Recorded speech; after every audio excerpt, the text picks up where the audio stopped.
What's up, Benchwarmers? We're back with our Fantasy Weekly episode. Diego joined by Marco, and there was some fraudulence in the Chelsea side. Fraudulence. But we're going to get to the, there should be a name for it. We're going to get to the Tuchel turnstile? No. I mean, you got Pep The, Roulette. You definitely have to have something for him for Chuko. exactly. If it's Pep Roulette, um, We'll figure something else. yeah, I'll think of something probably. Hopefully by the end of the episode, I'll think of something. But either way, to anyone and everyone who is following us for our fantasy episodes and who is participating in our fantasy league, thank you, and we appreciate all the support. A simple, gentle, and friendly reminder that you can always catch us on your favorite podcasting platform, be it Spotify, Google Podcasts, or Apple Podcasts, by searching Benchwarmers FC. We'd encourage you also to leave a like, comment, and engage with us on social media, whether it's Facebook, Instagram, or Twitter, by searching Benchwarmers FC1. And as always, Marco, they can watch our pretty faces on YouTube at Benchwarmers FC TV. like clockwork, man, like clockwork. So the pep roulette that we were talking about, the fraudulence that we experienced by Tommy T over the weekend is honestly, it should be a crime. It should be a crime against humanity because this fool decided to bench Mendy and play Kepa in the league. Kepa, who hasn't seen minutes for months. I think he's literally had probably 4 appearances all season, and he decides to start him. Not only that, but he decides to play all 3 of his alternative. I guess I would say alternative because I would probably consider Thiago Silva one of the main center backs. But he played all 3 of Christensen, Zuma, and Rudiger, which he hasn't done. He left out Aspilicueta. I think he played Alonso. Did he play Alonso or no? I don't think so. I'll tell you right now. And as No, it because he stands, yes, he played Alonso. Alonso's there. He played was subbed Alonso. out, but yes, he was there for the majority of the game. Alonso, and then he didn't. I don't believe that he played Reece James. I think he subbed him in. But Mendy, Jesus, that really hurts because Marco here, as one of many who have either tripled or doubled up on Chelsea defense. I don't want to drive the knife in too hard, Marco. But how did you react when you saw the lineup? Come on. Bro, how was I gonna react? I was pissed, mostly because I purposely left them for this specific game. Yes. Bruyne, Yeah, I would have it too. was almost a guaranteed, and it was a guaranteed clean sheet. Now they did Yeah. tie. That's what karma is, Chucho. But man, I mean, if there was a game to leave these players out, was going to be this one as well, because the next one they're playing against West Ham, and then after that I think they play against Real Madrid. So it's perfect timing to test something out, see where it works. It didn't. It backfired, and it got a tie. Thankfully, I had Rudiger. He got me the 7 points, but I would have had 7 for Aspi and 7 or plus for Mendy, and that bit me in the ass, and I'm fucking pissed at Chucho. Yeah, man. Because if Mendy had started, that would have been probably if I think Rudiger got 7 because he had bonus, right? Yeah. So if Rudiger got bonus, especially in a 0-0 draw, I would say most likely Mendy would have probably also gotten bonus. That's pretty too. I would probably say Aspilicueta would have as well. So let's just give them all 7s. You would have started off with a 21-point swing. Yeah. And adding 14 points, you ended up with 54. A good cushion above the average for the weekend. But not enough. But if we add another 14 points to that, you would have been sitting pretty on 68, which would have been fantastic. But you can only take what you can get. Captain Kane, so that worked out for you. It did until you got injured. Subbing in the transfer in for Kelechi.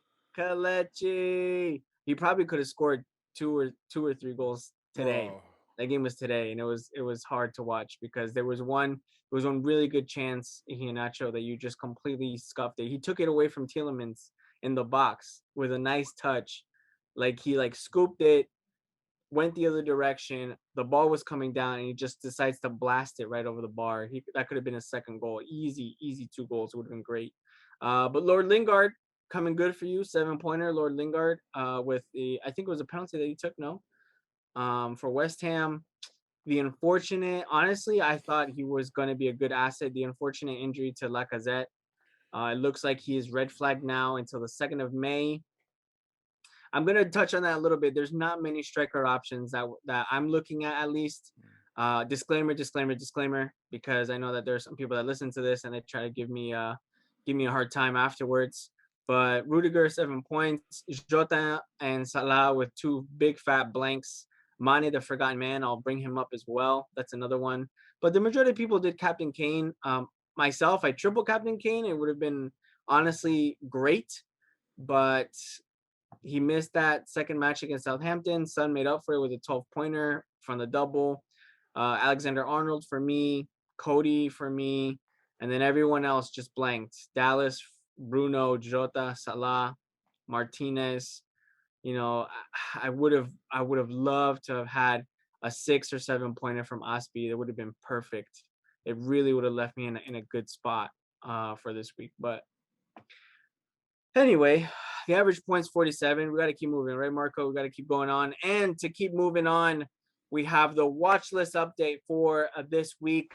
A quick reminder for everyone, the deadline is tomorrow. We're recording this Thursday, so the deadline is Friday, 1:30 p.m. Eastern Standard Time. There is a Friday match again, and the reason for that is the Carabao Cup final that's this weekend, and some of the teams are going to be staggering their matches. We have blanks from, I believe it's City, Spurs, Fulham, Southampton. Those are the ones that are blanking this game week 33. So going and jumping right into the watch list just so we don't lose that much time, looking up stuff that I should have had already and that I forgot temporarily. Adding on some defenders onto the watch list. Rudiger, Marco, you're already benefiting from the cheap enabler from the Chelsea defense. I think Rudiger is a great way to go, especially because it looks like he's probably the most secure out of that Chelsea backline. Whatever Tuchel is doing with his team, I have no freaking idea. Even Chelsea fans, I'm pretty sure, have no idea how he's rotating that squad. But anyway, 4.7 million, pretty accessible, nice, cheap, easy way into the Chelsea backline. If you want to reduce, if you have more than one Chelsea asset and you want to reduce it to maybe just one after this whole Mendy Kepa fiasco, I think Rudiger is the way to go. Next 2 guys are from Wolves. I have one of them, Connor Cody. I brought him in for this game week. They have some pretty good matches coming up. So I think, hopefully, I think that the Wolves' defensive assets are going to be ones that are going to be giving us a bit of a cushion as far as the clean sheets. They play Sheffield next. No, they did play Sheffield now. And next they play Burnley at home. So I think those are going to be 2 hopefully simple matches for them to be able to clean sheet. Afterwards, though, they have Burnley, West Brom, Brighton for the next 2 weeks. They don't blank, which is a big deal because quite a few teams are going to be blanking, not just next week, next game week, sorry, but in game weeks further ahead because of some doubles that are planned out that haven't been confirmed yet. So at least for the next 2 matches, these 2 Wolves men, Cody and Saiss. Cody at 4.9, Saiss 5 mil. They're cheap-ish, and it looks like they're going to be relatively reliable. Moving forward, though, another defender, which I was looking at today during the Leicester game, Marco, and honestly, Castang, even though he had only 1 assist, I think he passed the eye test. 5.7 million. He's a bit more pricey. If you want to do a sideways swap to someone who is an attacking fullback, I believe very heavily in attacking fullbacks. I just picked Cody because I just needed someone who was cheap, and he was the cheapest at the time. I probably would have gone for Saiss because he has a bit more of an attacking threat. But Timothy Castang from Leicester City, 5.7 million. He was just all over that. I believe he was playing on the right wing because he put in quite a few crosses and he was all over. I mean, it is West Brom, but he looked pretty healthy. The other reason why I'm kind of hot on Timothy Castang is because Pereira was not involved in the squad today, And most likely with Pereira healthy, Castang wouldn't see the light of day. It would have been James Justin, but we obviously lost Justin for the season, Marco. So Mhm. Castang, 5.7 million. The next name, Jamie Vardy, 10.1 million. Goal and an assist. It looks like he's kicking up. He's kicking up, and like I said, still is he. They're going to benefit from that fixture run the next 3 games, against Palace, um, and Brighton and Southampton. So if you have the funds, I'll get to it a little bit later. But if you have the funds, Jamie Vardy might be someone that you're interested in. In the midfield, though, 2 names that are sticking up and sticking out for me: Greenwood, Mason Greenwood, 7.1 million. He's had double-digit returns in his last 2 matches, 11 and 15 respectively, which is unexpected, honestly. He's not the cheapest, and to be fair, even as a United fan, I'm not very comfortable with how nailed on Greenwood is going to be. I feel like Solskjaer definitely utilizes him and Cavani to swap depending on the match and depending on his man management. But I think the way Greenwood's been playing, if you have a fifth midfielder slot, or if you have someone that's blanking next week, mainly a Spurs asset, if you want to do a 1 week punt, or maybe even keep him for the longer term, I think Greenwood might be someone. There is another name though from Spurs, despite their blank in this coming game week, Gareth Bale. I think Ryan Mason applying, I guess, his vision to the Spurs team is going to unshackle them a little bit attacking wise. So to see Bale in the starting lineup right away, and then he also scored a brilliant goal, that left foot curler, to kind of start the comeback for Spurs. I think Bale is going to see a lot more playing time under Mason. They're not going to be that defensive worry that Mourinho was kind of molding them into. Um, it could also affect the roles of Son and Kane, but I'll get to that later on in the episode. Who are we dropping? Who have dropped from the watch list? Unfortunately, the Fulham boys, they're out. Aina and Adarabioyo, they're both out. Aaron Cresswell with his injury, out. Socek, even though I was considering him over maybe like a cheap buy over Lord Lingard, again, out. I think he's a more of a boring pick. Nat Phillips, he was injured. I think he's flagged, right, Marco? You were telling me off recording that he was flagged. There are Yeah. some rumors that he was pictured in training, but I would probably avoid Nat Phillips for now. Yep. Kevin De Bruyne, another injury. Rafinha, another injury. Bamford, I looked this up. Bamford has 2 goals and 2 assists in his last 10 games. So Bamford is going through a very difficult dry patch. Their games look pretty good though. After I think game week 34, I think their matches turn a little bit for the better. So he could be someone to look at later on. But for now, I'm not interested in Bamford. And then the other unfortunate, which I thought was going to probably be my third striker, depending on how he did this week. But Lacazette with that injury, it looks like he's out until at least May 2nd. It leaves Arsenal pretty thin on the attacking side, but we'll look at that a little bit later. Marco, looking at your team, looking at the Gap versus Marco saga, I want you to just highlight one area. I know you have Nat Phillips on your squad, and Kane for everyone, literally everyone in the fantasy game out injured is not the greatest, but um, one area, one fire that you want to try to put out, who would you highlight? I need to get rid of Leka. David Lacano. I need to get rid of Leka. I think I might also get rid of Aspi. So this is what I'm thinking right now, and let me know. Rage transfer or It's more of a rate transfer. Also, something that you and I had discussed previously before I think we right, started right. recording Mhm. was Liverpool in this upcoming game against Newcastle can come and play, and the fact that Phillips, I mean, they said that he's a possibility of him playing and anything like that. He is very cheap. Aspi is up there in price. I think I got a couple coins, so I'm thinking about swapping them both and actually Ooh. picking up Alexander Arnold. Ooh. Alexander Arnold and finding somebody to take place, take what you would call it, Phillips' place as the cheap player, as a cheap defender. That's what It's that's possible. what I'm thinking about doing. I have to see if I had the coins to do it, I have the money in the bank to do it, but that's as of right now, that's where I'm heading. All right. So you said Lacazette, and I have a few Mm. options for you because there's not many striker, I guess, names that really pop up or that have been doing well as of late. Cavani, Vardy, and Watkins. Those are the three striker options that I'm telling you right now. I'm offering you Mhm. as being worth looking at. Cavani, if I'm not mistaken, is 7.9. He is right now probably one of the main strikers that United are using. His minutes aren't guaranteed. I'll be straightforward with that. At least that's one of the things that I'm looking at. But let me look here just so that I can make sure what his numbers are looking at as far as the latest game week. So 7.9 million, 78 points total. His form has been okay as of late. He has 2 goals in his last 2 matches, with an assist as well in that Tottenham game. He blanked and he didn't have very many starts. I think he started the last he has minutes in his last 2 matches, and then prior to that, in the previous 6, he only played 75 minutes. So he went 6 matches out.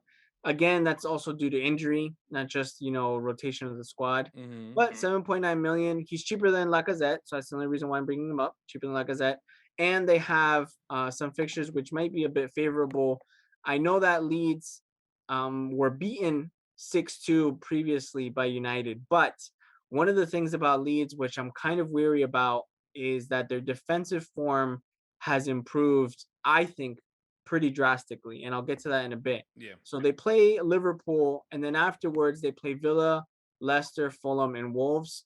I think just to have someone who is definitely a differential. He's under 4% owned in the game. Cavani looks like he could be a good third striker slot. The other one though that I brought up, and it looks like he might even be rising in price tonight. Jamie Vardy, 10.1 million, owned by about 21% in the game. Right now, he has 10 points in this last match against West Brom, which happened today.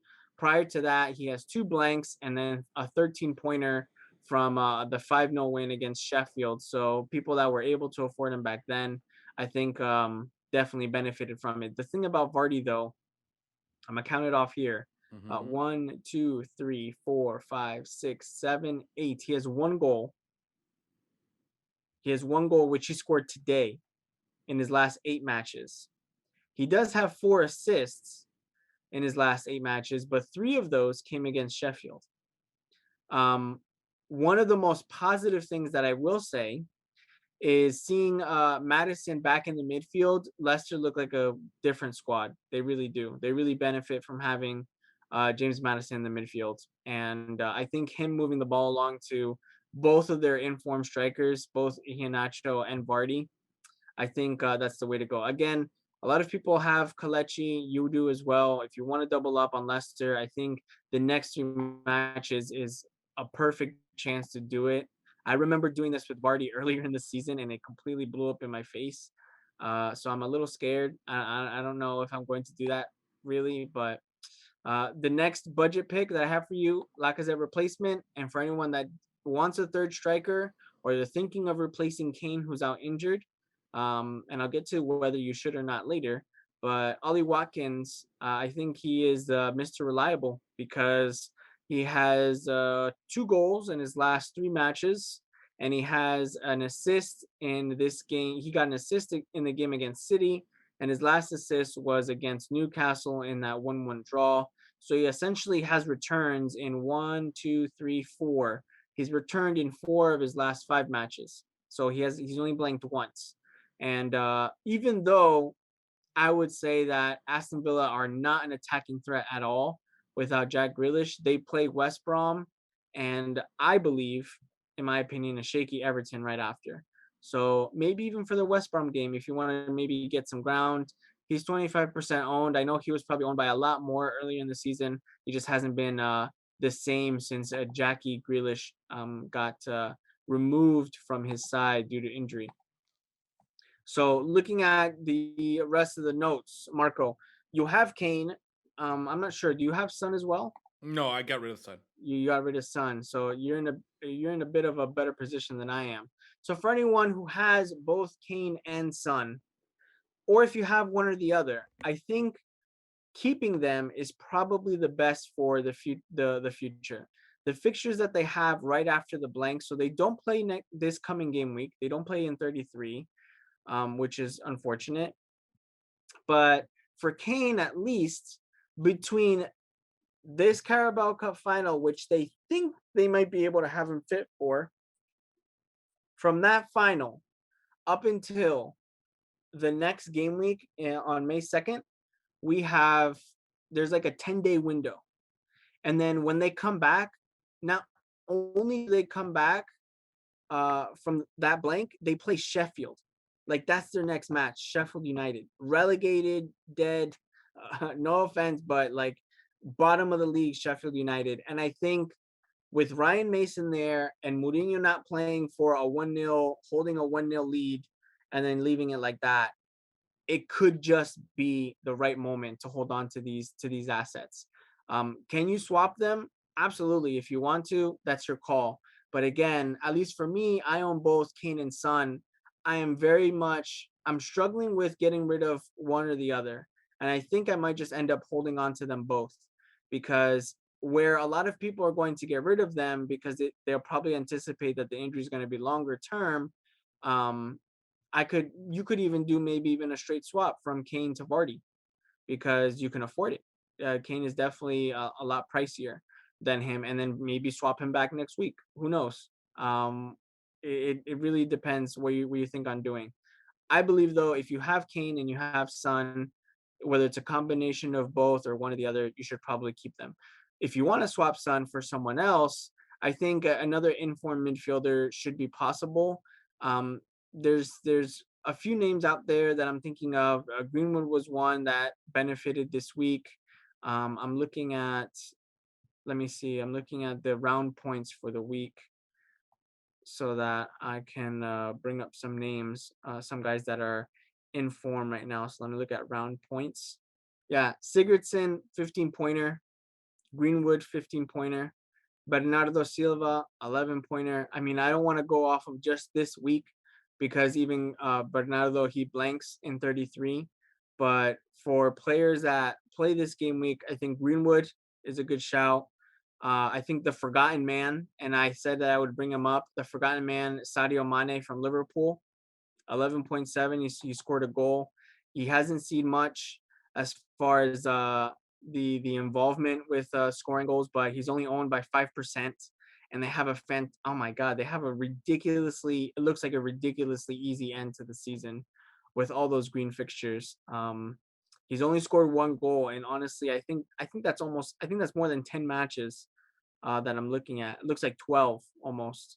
He's only scored once, and he has 2 assists, 1 goal and 2 assists in his last 12 involvements for Liverpool. It looks like, and Salah being benched, man. I don't know about you, Marco, but that hurt. That hurt. That hurt quite a bit. It definitely threw me off. I'm not gonna lie. I wasn't expecting it, and mostly because they had nothing to play with. They had nothing to play for. Sorry. All they have to do is try to make it to the top four Make of it to their the top four, league. yeah. That's it. Why And they would you left him not on the start bench. Salah? I think they brought him in towards the end. No, am Yeah, I they wrong? did. Yeah, they subbed him in. He played 19 minutes. But yeah. I think it was it early? Was it the season? Yeah, that he came on. He came on for 20 minutes and he got like he scored twice and he got an assist or something like that. Yeah, sounds about right. But it bit him in the ass, Yeah, yeah, walked away with the tie. tying to Leeds in I the mean, final minutes. I'm not taking away any accomplishment from Leeds, but I mean, if Salah was on the field, maybe something different could have happened. Yeah, for the full 90, I think so, absolutely. And I don't think it was something that was due to injury either. But that also makes me think. Well, again, the world likes to gang up against me, so. But it makes me think that this upcoming game he will play the 90 minutes because he's rested. He hasn't played at all. I think so. I think so too. Um, I think so too. And the thing is that those rumors about Jota being injured, I hope that's not true. I'm not saying it here either. So whoever's listening to Yeah. this, I I mean, don't know if that's true or not, but technically, it still hasn't registered to the fantasy app. So if I saw it there, I would believe the rumors. Maybe it was a knock. Maybe he might not play or play towards the second half. Come in the second half. But right now, nothing has come up on the app itself. so far nothing. Well, either way, back to the man that I was speaking of, Sadio Mane, 11.7 with an 8 pointer this round. I think he's someone to look at in your midfield. You can never go wrong with Lord Lingard either. The really fascinating stat is that West Ham have won 3 of their last 5 encounters with Chelsea when they play at home. So I think missing Antonio might be a bit of a it might be a bit of a factor.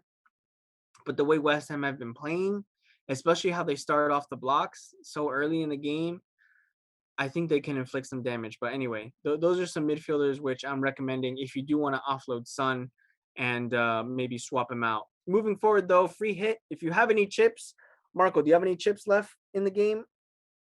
I have none I got rid either. of them all. I said I don't need them. I can win without them. No, I just got rid of them. I made dumb moves. I don't think there was a chip that actually benefited me. To be honest with you. I played my triple captain, and it barely kept me just in the running in the mini leagues, and that's it. I don't have any chips. But for people that do have a chip, I think free hitting during this Game Week 33 is going to be a good chance for you to roll the dice. I think this is going to be a good opportunity because a lot of people have those, especially those Spurs assets. I wouldn't say much about City, but I'd say quite a few people decided to triple up on Spurs, especially for the double. And then for them to blank right after, it's going to put people in a bind. So you're looking at maybe some hits and some swaps. So if you want a free hit, I think this is a good chance. And not only that, but the fixtures as well, the fixtures look pretty good to be able to free hit. So you have some matchups like Marco was just saying, like Liverpool and Newcastle. You also have matchups like, well, maybe not Wolves Burnley, but Aston Villa West Brom, Leicester Crystal Palace. I mean, I'm pretty sure a lot of people are going to start loading up on Leicester assets as well. And then you have Sheffield United and Brighton. I think Brighton would very likely, they're very likely to take a clean sheet there. So I wouldn't be surprised. I think this is going to be a good game week if you have the free hit chip, or if you wild card. I think maybe to have those assets for the run in. Liverpool, Leicester, even United have a pretty good run in for the rest of the season. Everton as well. I think they have a double coming up. There are some rumors that are out there, and it's not confirmed, but the very infamous Ben Krellin on Twitter, he put out a tweet of a schedule that he thinks is about 70% accurate as far as the teams that are going to double in, I think, game week 35. So that is something to look out for. It's not confirmed though, so that's why I'm not spending too much time talking about it or looking into it. Who do we have for the template? So I think template teams, these 3 players are probably in a lot of manager squads right now. Bruno, Jota, and Son. I believe all of them, you can really sell them at the moment. Even Bruno, I was looking at today. I think he's someone that you can probably let go. Jota, with that injury rumor, it's really bugging me. And then Son blanking, I think probably if you want to save a little bit on your funds, which I don't think is a big issue now with a lot of teams, but you could probably swap him for Bale, and I think Bale would be more involved as well. Especially if maybe even Kane is out injured for a lengthy period. Who knows? They might line up with those 2 guys up front, maybe Lucas Moura. Who knows? But some replacements, because I can't just say get rid of these guys and not tell you who I think you should bring in. Marco, I had already mentioned some of these names, but Madison, Greenwood, Jared Bowen, Lord Lingard, Mane, Traore. Wolves have those 2 easy fixtures coming up, and I think Traore could be a benefactor of those easy matchups. Cavani, Vardy, and then whichever of the 3 between Havertz, Pulisic, and Mount that Tuchel decides to start for Chelsea. Some defenders to watch though, Marco. I think these are the names that really stick out to me for the run-in for the rest of the season. I think Alexander Arnold, they haven't been lucky enough to get clean sheets, but he's been involved with the goals. And that was one of the criteria that I brought him in for 2 weeks ago anyway. Stuart Dallas, even though Leeds haven't gotten the clean sheets, I think just the way they play and his attacking threat, I don't believe that there's many other defenders in the game right now that have been able to score 2 goals in the same match. So that's huge. Any of the Wolves defenders, like I had mentioned, Rudiger from Chelsea, and then Holding from Arsenal. So it's a little weird that we didn't see Leno, and we got some debuts and some swaps from certain keepers this weekend. But I think Holding, just for his value, uh, all the names that I gave, really, it's their value, whether they're expensive but they provide, or they're cheap and you have the possibility of getting the clean sheet. And then all of them have really the security of starting the 90 minutes every week. I think that's something that's important for them. Yep. So, Marco, coming to the end of the episode, looking at captaincy, if you can pull up your team really quick and tell us who you're looking at for captaincy in game week 33. I have two people in mind. They're both Liverpool players. Considering Salah or Alexander Arnold. Alexander Arnold, cheeky. The thing though is that they haven't been lucky with the clean sheets, man. They If he haven't. clean sheeted, I would Well, totally go for it. yes, it's true. But what I tell you last time, and it was true. If you're gonna base it on the clean sheets, then don't get him. Right? But we Right. know what he can do on the attack, and he proved us last time. He put in a banger to get a, what was it, a win or a tie? Yeah, win at Villa. Yeah, Yeah. the 91st minute. Yep. So So I'm looking at I'm looking at the same. I think right now the easiest captaincy pick is the either or of Salah, Alexander Arnold, Jota, Mane. I honestly would just put on Salah versus Newcastle just because he's rested. I think that's a very good point that Bronco brought up. The fact that he only played 19 minutes in his previous match. And in a very tight second place, just because of the fixture, I think either or of Vardy or Iheanacho against Crystal Palace. Those two guys are just, they're playing well. The midfield it looks like it's clicking. Leicester City look very comfortable at the moment, especially with their position in the table. So I think either one of those two is going to be probably a safe bet for your captaincy. And then this is just because of the only thing that's swaying me is the score line from the previous fixture. But the United assets, Bruno, Greenwood, Rashford, whichever of them versus Leeds. Now, the thing that I want to bring up with Leeds was that as of late, their defensive prowess has been pretty remarkable, honestly. They conceded again. They conceded 3 goals versus Spurs. They conceded three, 4 goals versus Arsenal. They conceded um, 3 goals versus Chelsea. They conceded 4 versus Leicester. This is all earlier in the season. 4 against Liverpool. They conceded 3 against Fulham. We all know how the United match where they conceded 6. The point I'm trying to make is in their last 5 matches, 6 matches, they have not conceded more than 1 goal. And this includes playing the likes of Chelsea, Man City, and Liverpool. They've only conceded 1 goal from each of those sides. It was a 0-0 draw against Chelsea, but again, Fulham conceded once. Sheffield, they conceded once. City conceded once. Liverpool conceded once. And I think it shows, especially at home, that Leeds are a different animal now at this point in the season. I think they kind of found the way they want to play and stick to it. So I don't know. I think that if you do have a United asset and you have nobody else, you might as well go for it. You might as well risk it, take a little gamble. But a differential, and I'm bringing this up just for anyone who wants to try to make up some ground. If you want to bring him in, or if you do have him, if he's been sitting on your bench, I think Ollie Watkins versus West Brom today. That game, that game versus Leicester today.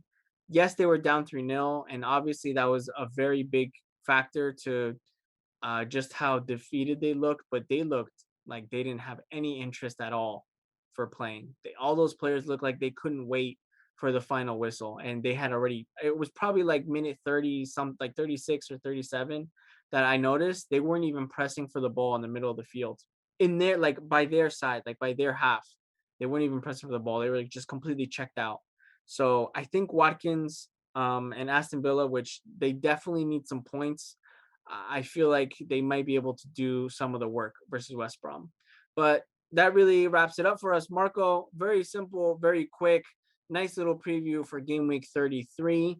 Big thank you to everyone that has been participating in our Benchwarmers Fantasy League. Just to go over at the end of our episode on what the standings look like. In number one, first place, the best manager so far, Alkin United, with 67 points this game week. I'm chasing ever so slightly, just a little bit behind in second place, 79 points. Sonaldo 7, our very own Josue in third. And then scrolling down a bit, we got Nick in 11th, Gat in 12th, Eric in 19th, and Marco in a cool 20 to round it out. Everyone else that's participating, just keep going, guys. Remember, it's a marathon, not a sprint. Marco, I appreciate you joining me on the recording.